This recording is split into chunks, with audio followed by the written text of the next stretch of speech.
Welcome to JWL Sports, where we review all the best sports takes from around the country. Right now, we're with Colin talking about Baker Mayfield turning over a new leaf, which is fascinating because they have had this historic beef with one another. And I'm really surprised because I made a video with regards about Baker, and there are a lot of Baker fans. I didn't realize that. I thought a lot of people jumped off the Baker Mayfield ship.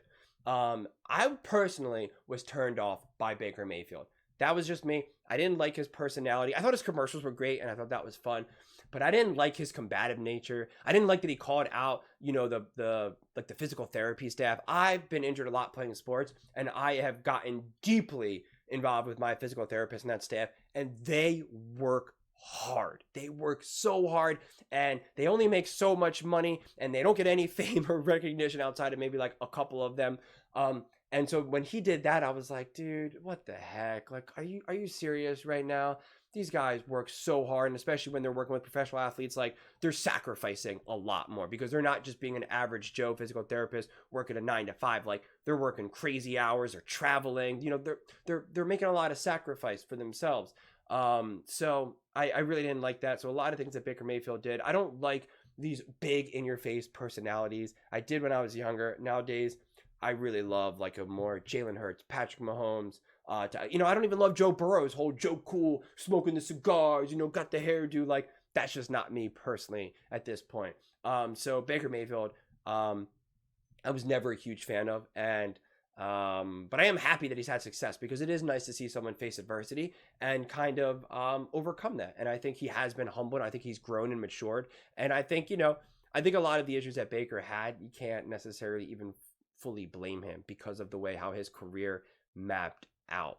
And I get, some of the issues that he had and faced, but he's been a pretty interesting story. A lot of people believe, I asked this question on YouTube, and a lot of people believe that Baker Mayfield deserves like a legit contract. So by the way, very interesting. We're going to play blind resume in a second here with Baker Mayfield. Very interesting. So here's what Greg Cosell said 30 minutes ago about what the film is saying on Baker Mayfield this season. We're so used to seeing quarterbacks now, because this is what the college game gives us, quarterbacks that can run around and make plays.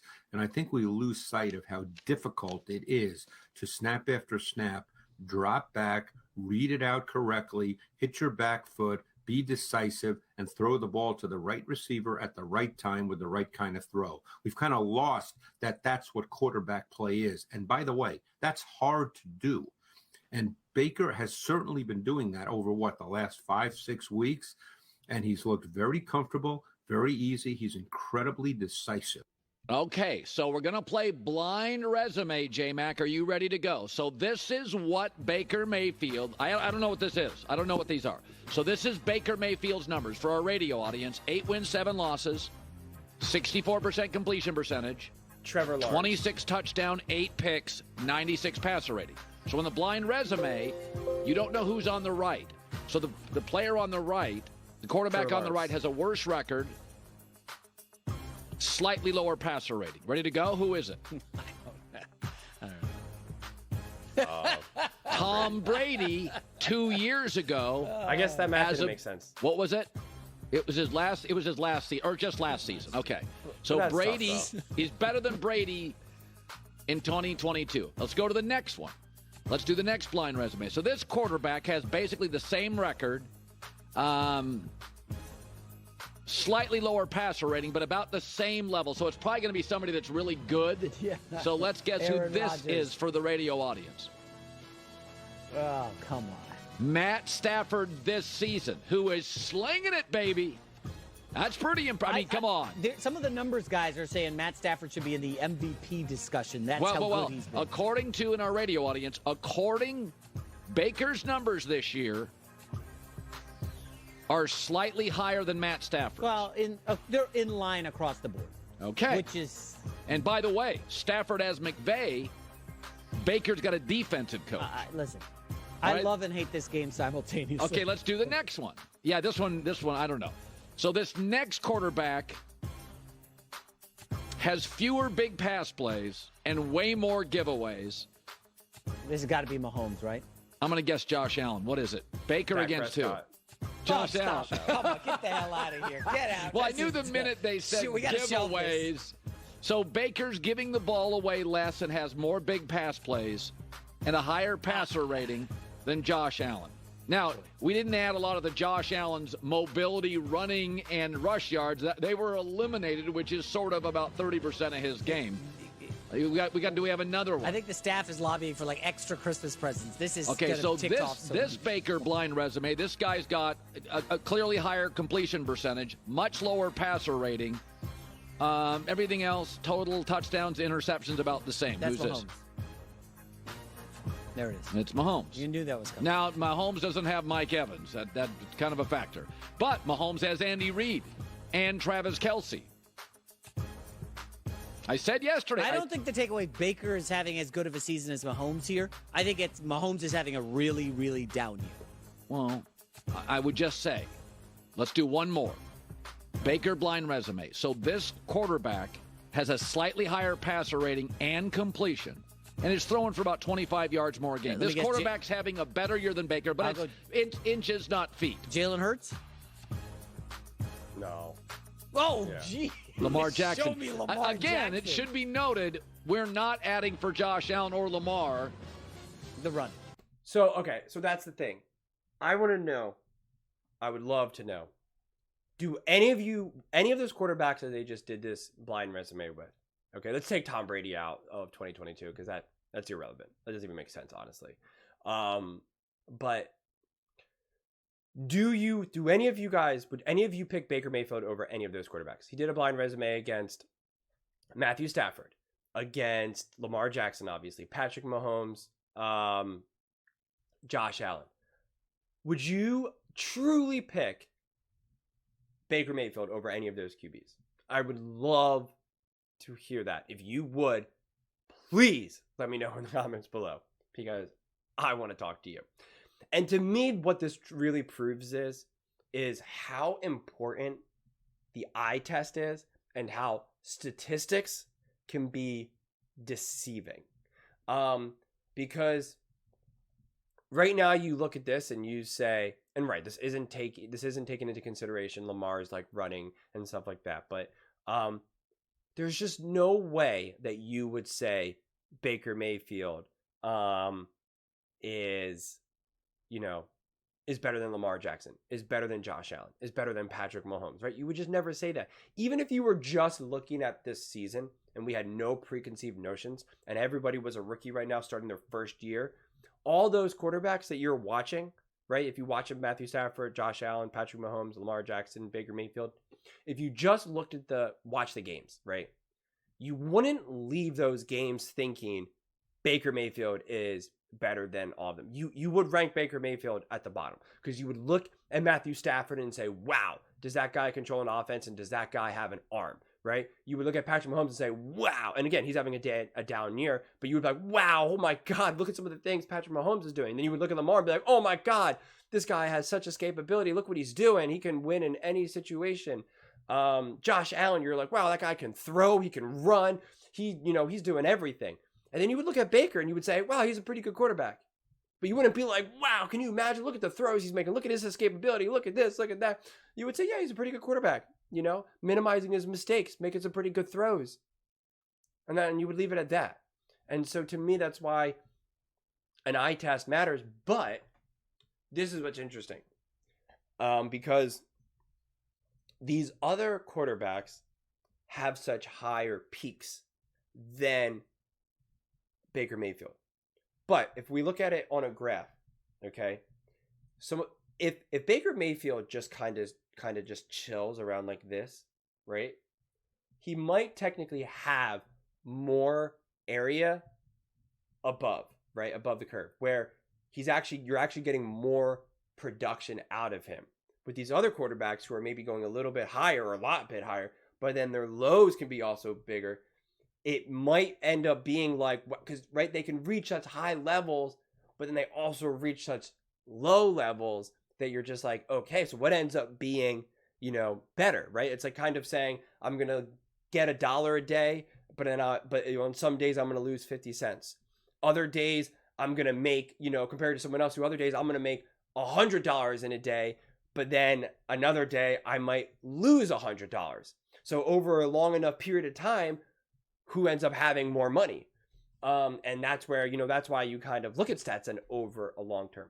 But with sports, I think what's important is you have to kind of reach the conclusion of what does it take to win, right? Because in a game, sometimes you need to just be pretty good and minimize your mistakes. In other games, you need to go really high. You need to have this peak in order to win. And if you just go a little bit under the curve, not good enough. You're going to lose. So that's where things get tricky. That's why a Baker Mayfield over a season can actually look pretty good, because you're like, yeah, look, they're doing pretty good. They're winning. They're doing good. They're doing this. But can he really make it happen when the moment truly calls for it? Okay? It's the NFC Championship game. You're down by 3, and there's a minute 40 to go. Can you get? And I know people are going to come, say, well, hey, he did it with Sean McVay and the Rams his first time back, his first game back with them or whatever. That's true. That was kind of more of an outlier for Baker than his reality at least in his pro career. So I don't want to say like, oh, he clearly can just do that all the time. I don't think that's, evidence proves that. But I will say, when you have a pretty solid quarterback, and this has kind of been my argument, in order to win a Super Bowl with a pretty solid quarterback, you need really great weapons. I think Baker Mayfield would probably do pretty well with like the 49ers. I think he would do pretty well with even like the Eagles. I think he would do pretty well with the Cowboys. I think he would do pretty well with the Dolphins. These offenses would look different with Baker Mayfield, right? Because he's a different quarterback than those quarterbacks. But do I think that the Ravens would have as much success with Baker Mayfield? I do not. Do I think, Baker Mayfield would have, the same success with the Bills? I do not. The same success with the Kansas City Chiefs? I do not. So I think that's kind of what the discussion really more is had. But I'm officially getting off of the Baker Mayfield hate train. If he continues to stay in the league, which it appears like he will, even though he was hanging on by a thread, I will continue to root against him, like to watch him lose, because it's still fun. Because I think part of sports is rooting against other teams and players just as much as rooting for, teams and players. So it's not like I'm like, I really want to see Baker make some noise in the playoffs. I do not. I don't. I want the Eagles to play at Tampa Bay and just, ravage them. That's personally what I want to see. But if the Bucs play the Cowboys, I want the Bucs to win. I would love to see Baker Mayfield light up the Cowboys. That would be hilarious to me. But I really try to look at things from both a fan lens and an entertainment lens, and what is just fun and exciting and entertaining to me. Also, then what do I think is also the most accurate, and what do I think adds the most context, and what's actually the more reality of the situation. So it's really kind of a juggling act in a lot of ways. But I think when you do these blind resumes, to me, what they really prove is how much perception matters and how much stats can be twisted and contorted to make it look like people are equal or better than, when in fact they are really actually not. If you were talking about, a retirement fund for all you finance nerds out there, if you were talking about like some sort of retirement fund, like, yes, slow and steady wins the race, right? And a lot of these, big hits of trying to like get the big winner, trying to find the next Google, often ends in you going up and down, up and down. And when you try to beat the market, when you try to beat the market, you lose. But if you just do traditional conservative investments and invest in what are called like ETFs and mutual funds, stuff like that, you make like 10% for the most part, little by little by little by little by little. And then in over 30 years, you'll literally have a couple $1 million saved up. Like it's just time. That's all you need is just time. But with sports, it's not like that. Sports is not linear. Sometimes you really need this A-level, top-level game. You need to be able to get there. You need to dig deep. And if your player can't do that, then he's not good enough. Then you can't really win in the way that you want to win. If sports was just about who can have the best overall, who can have the highest win percentage, or who has overall, the best stats, well then yeah, a lot of average quarterbacks would look really, really good. And it would really, really matter. But that's not the way it works. That's just not the way it is. Patrick Mahomes can have a down year. Patrick Mahomes can have a bad game. And he can even lose games because he has the ability to truly win games. And not only win games, but win games that only someone like him or of his level could win. And that's what makes those players special.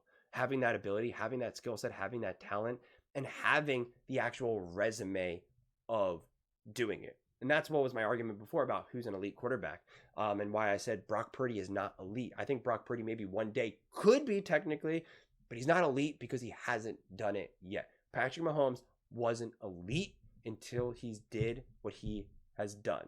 Tom Brady, not elite until he's did what he's done. Just that.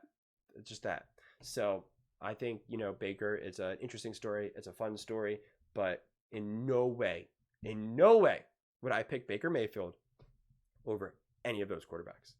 No ifs, ands, or buts, without a doubt. But that's what I think. I would love to hear your thoughts.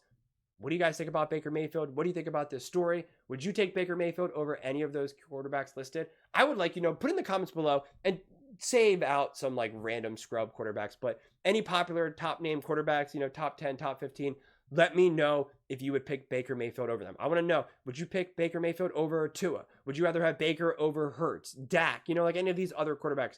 I would love to hear what your thoughts are on that one.